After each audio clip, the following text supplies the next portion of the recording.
Grab my notebook.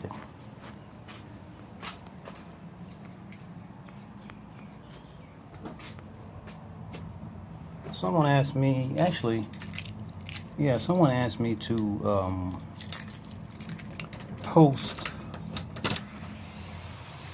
a video. Actually asked me to post a blog on our group, Tai Chi Connections, and they wanted me to ask, where does Tai Chi power, where does the power come from? And instead of responding with a text, because it's kind of like brought a lot to my mind, and I wanted to make a quick video here. We'll see how quick it is anyway. But so first of all, had a couple of responses in regards to post, and a couple guys said, well, one guy said that the root or the power comes from the foot. It's rooted in the foot. Another person went on to say that that it's actually rooted in that it comes from what we call the Dantian. So I'm taking it for granted that everybody knows what the Dantian is and which Dantian they're talking about. They're talking about the the area that's located, let's say, 3 inches below the umbilical cord, or where the umbilical cord actually was at one point located at. So 3 inches below there, and 3 inches inward, like internally inside of our body. So not only is it below our body, but it's actually inside of our body. So we like to conceptualize that location with our mind. And some people are saying that that's the generator, that's the power source. And a lot of people believe that, and I follow along actually with both of those gentlemen's beliefs and understandings. But I also believe that there's also another level of power, so I look at it as being, I'll just say, 3 levels of power, and there may be more ways of categorizing it. So my intention is to kind of break down the ways that I look at power. And I actually brought my notebook with me because I was sitting down working on some stuff, and when this came about, I was like, let me gather my notebook, jot some stuff down, and make a video. So first of all, it says, these are the notes that I wrote down. Let me sit down on my little cushion here. It says, so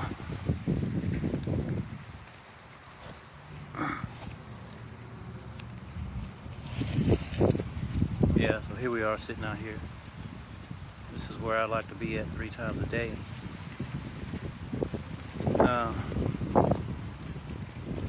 It says, where does power come from? That's the root of the question of this video. So first of all, if we're going to know where does power come from, I believe that we have to first of all look at power and our understanding of power.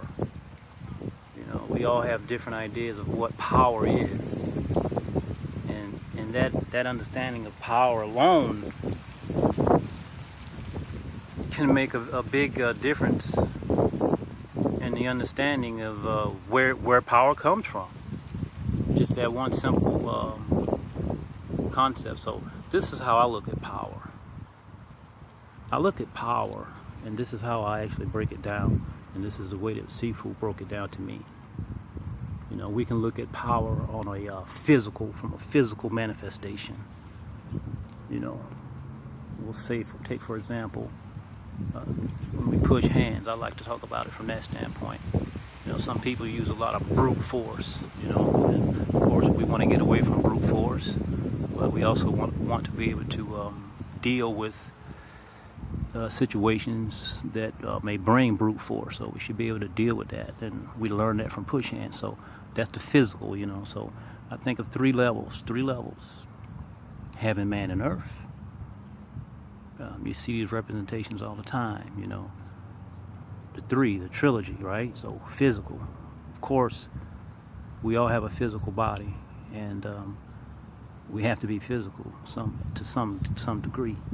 But overall, we want to minimize the amount of physical force that we use, and we want to minimize our dependency upon having to rely upon physical attributes such as speed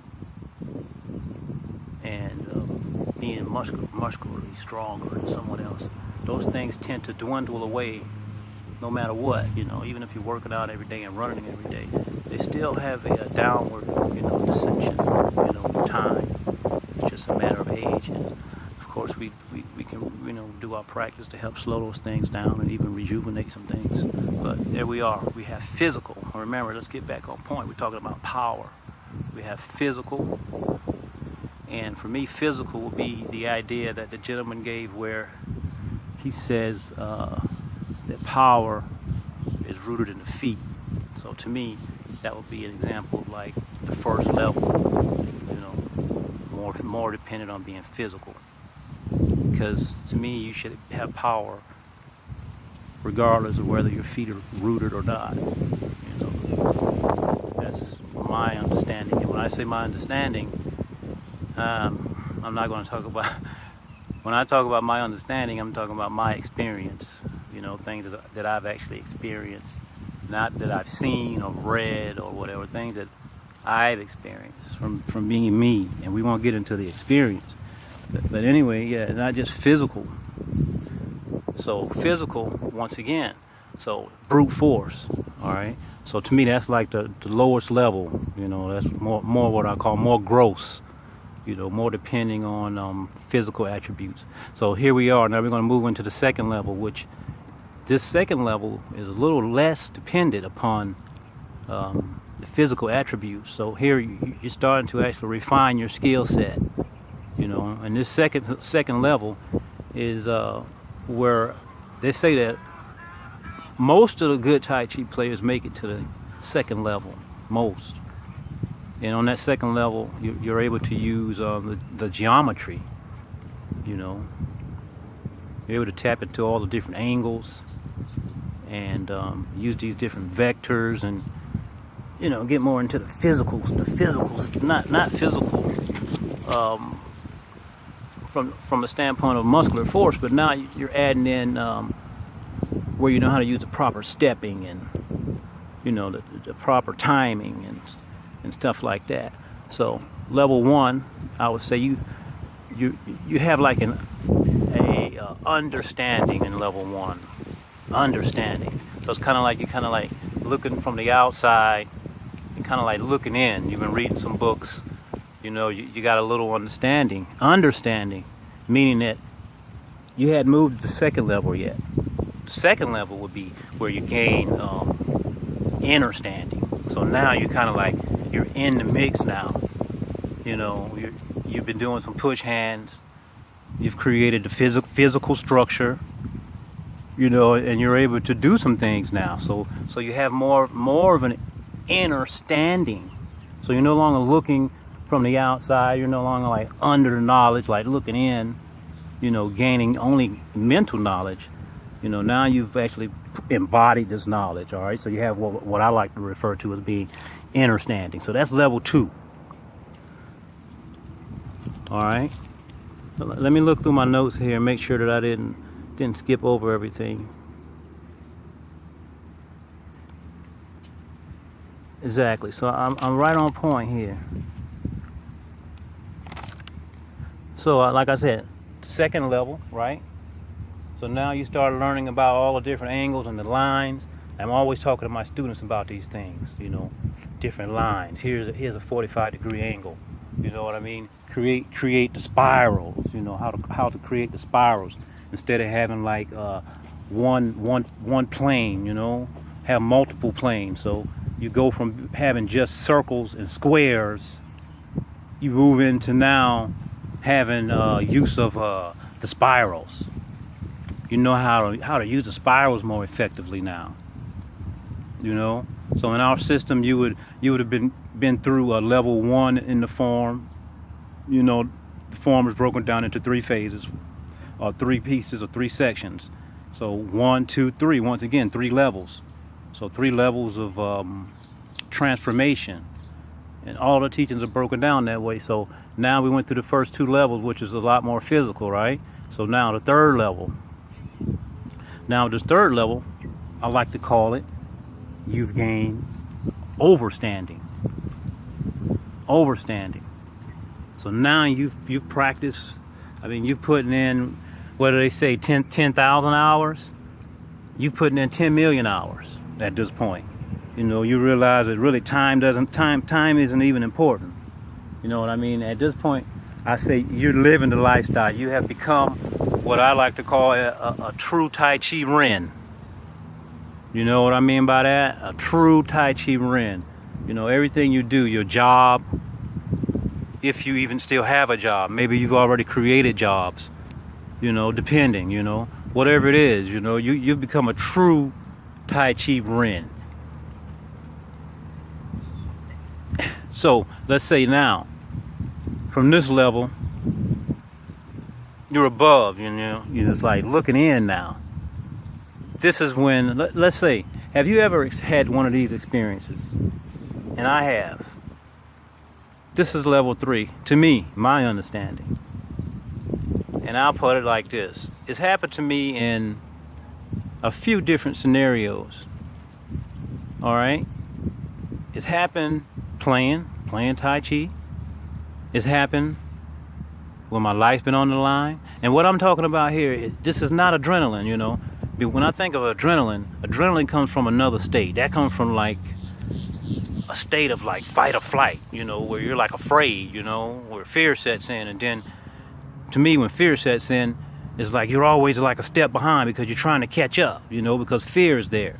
All right. And that sparks off fight or flight. What I'm talking about is coming from another level, a whole nother level of being, you know, and this is a level of being that I call natural awareness. This is a level in a time or an event, basically when everything within this time span condenses down into a matter in your mind or in your experience. It condenses down into like, whoa, a nano of a second. And it could have been, this whole scenario could have been,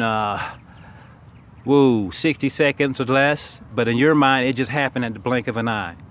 And in that blink of an eye, you were actually like on the outside, once again, looking in. It's like you were a conductor of the experience. You could see it happening, and you were just there. You know what I mean?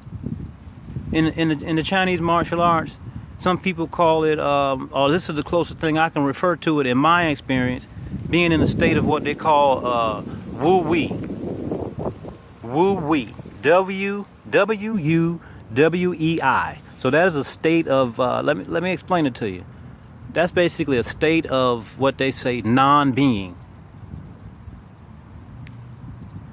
Non-being. Let me say it again. So in the state of non-being, this basically means that there's no time for fear. There's no time for emotions. It just is. Everything just is. And if you've never experienced this time, it may not make sense to you. I have. And I've done it on multiple occasions. And like I said, I've done it enough to know actually what it takes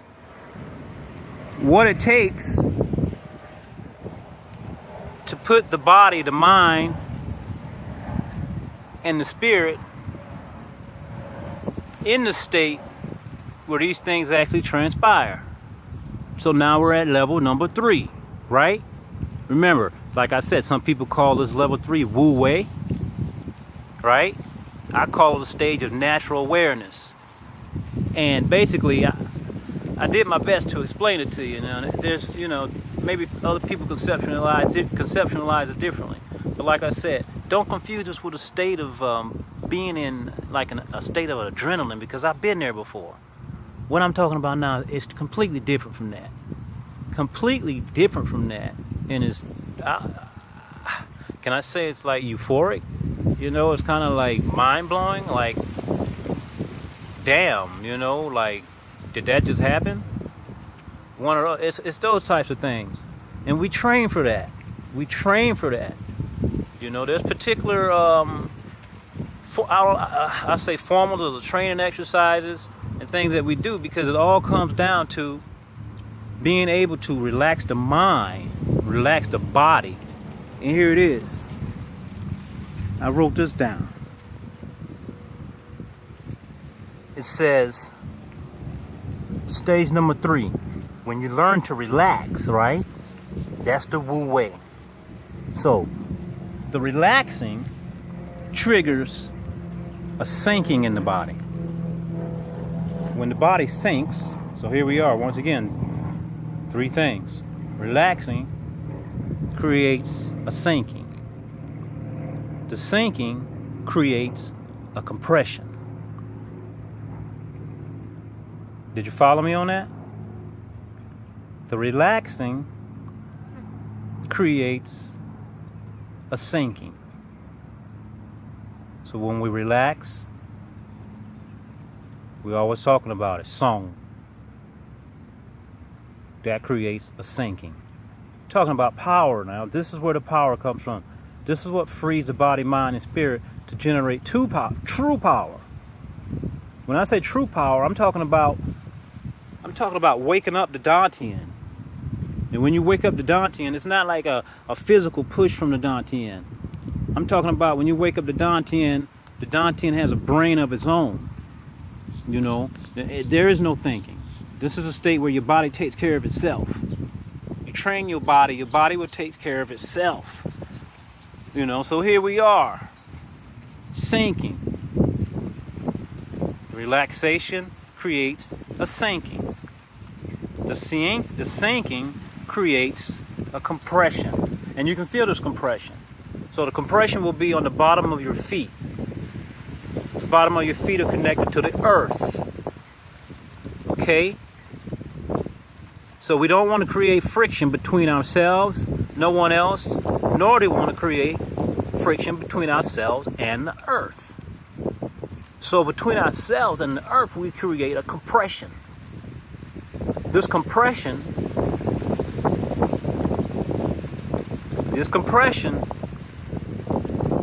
is a force that's so soft when it's generated.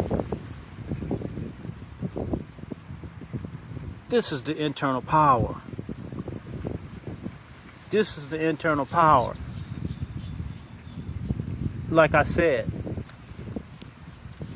we can look at it from 3 levels, and we're all training, and we must realize that if we keep training appropriately, our skill levels will increase, and there's different abilities, different attributes that will show up. All right? So now, here we are. That's a level 3. Once again, not quite as physical, dealing with the compression now. So not on the brute force, but the energy itself, which is a compression that comes back. And we train this energy. The Pong, the Lu, the Ji, the An. We train this energy to move. All right? That's level 3. Now level 4 did I mention? Because now level 4 is something completely different. And actually, I'm not going to even move into level 4. That should be saved for another video.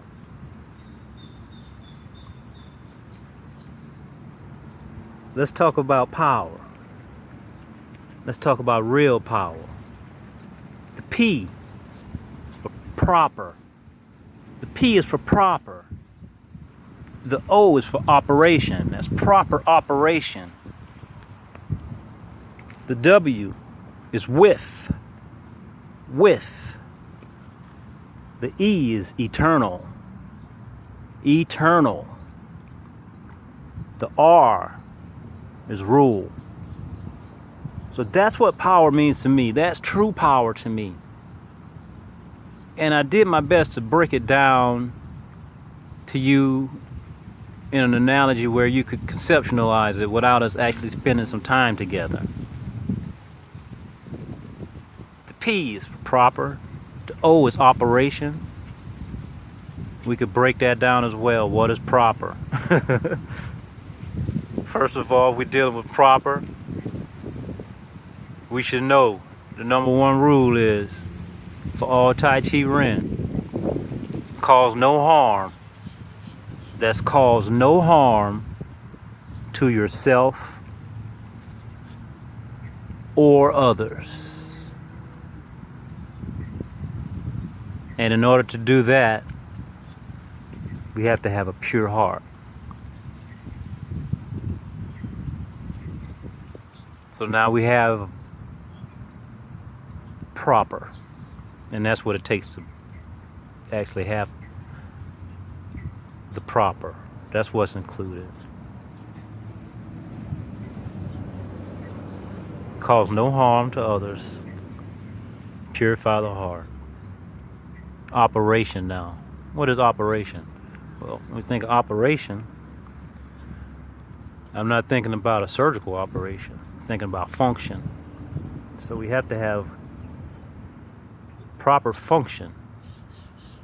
And power can these five attributes, I call them, should be applied to everything, because it's like a life philosophy. Power, So you have proper operation. Apply it to your business. Proper operation. What is proper? I just told you. First of all, cause no harm to self and others. So operate from a space of having a pure heart. Cause no harm to self and others. Operation could be your business. When I think of operation, I think about everything that I do, my family, my business, my students. Do everything from the right space. W. We say proper operation with eternal rule. All right. When I see with, I think of, instead of thinking of W-I-T-H, it's W-I-L-L in my mind. W-I-L-L. So the with is actually will. So proper operation, will, eternal power. So what is a will? I like to break words down. I'm not going to break them all the way down, but we can start. Will, a will is a contract. So basically you have a contract. You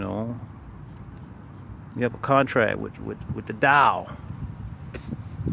Do the right thing, operate, be in flow with harmony with nature, with self and others. All right, so will, proper operation, will, eternal, pretty explanatory.